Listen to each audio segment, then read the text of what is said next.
Welcome back to Answer Review. So today we are going to do lesson number 4, The Swiss Family Robinson. So guys, ये जो story है एक Swiss family की है जो एक ट्रिप पे निकलती है लाइक घूमने के लिए समुद्र में देखने के लिए। और इस बीच वो देखते हैं क्या क्या उनके साथ इंसिडेंट होते हैं। तो with the help of answer हम ये चैप्टर कवर करते हैं। First question is, who do you believe is the narrator in this graphic story? How can you tell? So main of the question is जो आपकी जो story है the Swiss family Robinson, ये graphic story है। आप देखोगे आपकी book में छोटी छोटी पिक्चर है और पिक्चर पे फिर मतलब एक क्लाउड बन के उसमें थॉट्स लिखे हैं कि कौन कैसे कैसे बात कर रहा है। तो आपको क्या लगता है इसमें नरेटर कौन है, यानी इसमें जो पोइट है जिसने जो स्टोरी लिखी है वो कौन है, और आप ये ऐसे कैसे बता सकते हो कि कौन है, वही है। ठीक है। So answer is the narrator in the graphic story is William the father of the family because he frequently refer to my family and I indicating it. He is also taking decision for the family and guides them like father. So mean of the answer is जो उसमें narrator है graphic story में, जो narrator है वो William है जो कि फैमिली का फादर है। ठीक। और हम ये कैसे कह सकते हैं, क्योंकि कई बार उसने सेंटेंस मतलब स्टोरी में मेंशन करा है माय फैमिली और आई वर्ड, जो कि इंडिकेट करता है कि हाँ कि मैं ही स्टोरी का राइटर हूँ। Okay, come to the next question.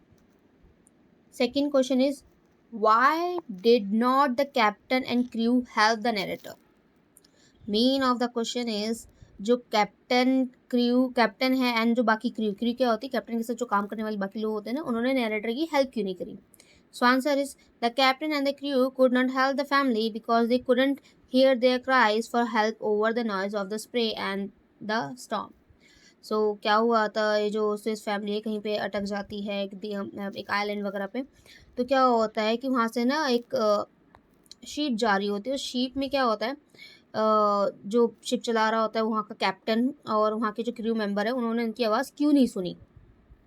ठीक है। सो आंसर जो इसका मीन है आंसर का, वो मीन ये है कि फैमिली की आवाज़ वो इसलिए नहीं सुन पा रहे थे, जो कैप्टन एंड क्रू है जो न्यू शिप आई थी वहाँ पे कार पास में, वो इसलिए नहीं सुन पाए क्योंकि वहाँ पे स्प्रे एंड स्टॉर्म यानी वो जो लहरों की आवाज़ इतनी तेज़ थी, वो समुद्र मतलब जिस समुद्र में वो लोग थे वो इतना तेज़ चल रहा था, उसमें आवाज़ इतनी हो रखी थी, इस लहरों में इतनी तेज़ आवाज़ थी, पानी में इतना ज़्यादा ज़ोर था कि वो लोग जो स्विस फैमिली इसकी आवाज़ सुन ही नहीं पाए। ठीक है। So come to the next question, question number 3. Question is, during their first trip to the sinking ship, what did the family decide to bring back to the island? What do you think was the reason? So mean of the question is, जब उनकी जो ship थी डूब रही थी, जो family थी उनकी जो शिप थी सिंकिंग हो रही थी, पानी में डूब रही थी, तो उन्होंने क्या क्या उस डूबती शिप में से वापस लाने के लिए कोशिश की कि हाँ हाँ हम ये चीज़ें आइलैंड पे ले जाते हैं और ये हमारी हेल्प करे, मतलब हेल्प रहेगी, हमें यूज़फुल रहेगा हमारी लाइफ में। सो क्या क्या चीज़ें थी, तो वो चीज़ें answer is they brought back a swing machine to make clothes for protection, fishing hook to catch fish, a hammer and screwdriver to build a safe shelter, pots, biscuits, and soup to eat, and the captain's telescope to look for help. So answer is वो लोग क्या कहते हैं, जब उनकी ship डूब रही थी तो वो लोग एक स्विंग मशीन सिलाई मशीन लाए ताकि अपने प्रोटेक्शन के लिए कपड़े सिल सके या ले सके, जो जो फट गए उनको ठीक कर सके, या फिर आइलैंड पे जो जो चीज़ें अवेलेबल है उससे अपने कपड़ों बना सके या प्रोटेक्शन दे सके। फिशिंग हुक, जो फिश पकड़ने वाले जो हुक होते हैं ना, वो हुक वो लेके आए वापस शिप में से ताकि वो आइलैंड पे फिश पकड़ के खाना खा सके, पेट भर सके। हैमर स्क्रू ड्राइवर लेके आए ताकि अपना शेल्टर अपना घर यानी कुछ ना कुछ तो बना सके जिसपे वो रह और सो सके। और बिस्किट लेके आए, पॉट्स लेके आए, सूप लेके आए खाने के लिए, पॉट्स इसमें बर्तन जिसमें खाना बना सके, बिस्किट खाने के लिए, सूप लेके आए ताकि वो गर्म करके खा सके। ठीक है। और कैप्टन का टेलीस्कोप क्या होता है, शिप पे जब कैप्टन होता है ना तो वो टेलीस्कोप का यूज़ करता है ताकि दूर तक देख सके कि हाँ मौसम साफ़ है, आंधी है, लहरें कैसी है, तो वो टेलीस्कोप भी लेके आए ताकि उस टेलीस्कोप का यूज़ करके उसके जो फादर फैमिली के जो फादर है वो हेल्प देख सके कि कोई आ रहा है इस तरफ, तो हमें प्रिपेयर रहना चाहिए, आवाज़ लगानी चाहिए या फिर कोई इंडिकेशन देकर उनको बुलाना चाहिए। ठीक। Come to the fourth question. The family saved all the animals on the wrecked ship. How did the family go about it? तो जो फैमिली थी उन्होंने सारे एनिमल शिप पे जो भी एनिमल अवेलेबल थे उन सबको कैसे बचाया, ठीक है। और आपको क्या लगता है इसके बारे में, ठीक है। So answer is the family freed the birds and brought back cattle and sheep to the island because they would help the family to survive.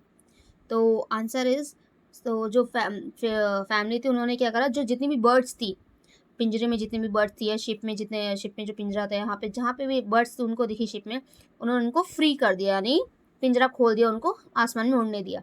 लेकिन जो कैटल्स है, कैटल्स में क्या होता है, भेड़ बकरी ये सब आ जाते हैं। जो कैटल थे ना शिप पे, उनको अपने साथ आइलैंड पे ले आए। क्यों? क्योंकि वो उनके साथ जीने में, लाइक सर्वाइव करने में हेल्प करेंगे। जैसे अब बकरी होती या गाय होती या भैंस भी होती उनके पास, तो उससे दूध मिल जाता उनको, ठीक है। और अगर छोटे छोटे हैन हैं तो मतलब अंडा मिल जाता है, तो काफ़ी सारी उनकी हेल्प हो जाती है सर्वाइवल में। Come to the next question. Next question is fifth question. What did the family do to make their time on the island more comfortable? Explain one action they took and why it was important. Mean of the question is, आपको क्या लगता है कि जो family थी उन्होंने अपने आप को आइलैंड पे कंफर्टेबल कैसे किया, ठीक है। क्योंकि आइलैंड तो ऐसी जगह नहीं है ना, कोई नहीं रहता वहाँ पे, काफ़ी चीज़ें अवेलेबल नहीं होती, तो अपने आप को कंफर्टेबल कैसे रखा। एक्सप्लेन वन एक्शन, दे एक एक्शन एक्सप्लेन करना है, बताना है कि वो उनके लिए बहुत इंपॉर्टेंट क्यों रहा, ठीक। So answer is, the family made a tree house from the ships planks because it protect them from wild animal insect and harsh weather. तो क्या होता है, mean of the answer is, जो शिप में planks होते हैं, फट्टियाँ लगी होती हैं, लकड़ी की फट्टियाँ, उस फट्टियों से उन्होंने, फैमिली ने ट्री हाउस बनाया, ठीक है, ताकि वो उस ट्री हाउस में रह सके, अपने आप को प्रोटेक्ट कर सके, ताकि जो जानवर है उन तक ना आए, इंसेक्ट्स ना आए, और जो हार्श वेदर है, जैसे कई बार बहुत ज़्यादा बारिश वगैरह कुछ हो रही है, तो अपने आप को बचा सके। Come to the next question, six question which is, how have we come to know about the Swiss family Robinson story? हमें स्विस फैमिली रॉबिन्सन की स्टोरी के बारे में कैसे पता चलता है? So answer is, the story is presented as a diary recounting the family's adventure and survival on an island after a great storm. So mean of the answer is, तो हमें ये जो स्विस फैमिली जिन्होंने अपने आप को ship में survive करा, बचाया, आइलैंड पे सर्वाइव करके वो रहे, तो इन सब चीज़ों का जिक्र ना एक डायरी में था, ठीक है। जो रॉबिन्सन की जो फैमिली थी उन्होंने क्या करा, एक डायरी, उनके जो फादर उन्होंने डायरी या किसी बच्चे ने डायरी बनाई थी, उस डायरी में सारा इंसिडेंट नोट डाउन किया हुआ है। तो उन डायरी को पढ़ के हमें स्टोरी के बारे में, उनके एडवेंचर के बारे में, उनके सर्वाइवल आइलैंड पे कैसे उन्होंने अपना जीवन बिताया, कैसे एक तूफान से वो लोग बचे, तो इस डायरी से हमें वो उनके बारे में पता चलता है।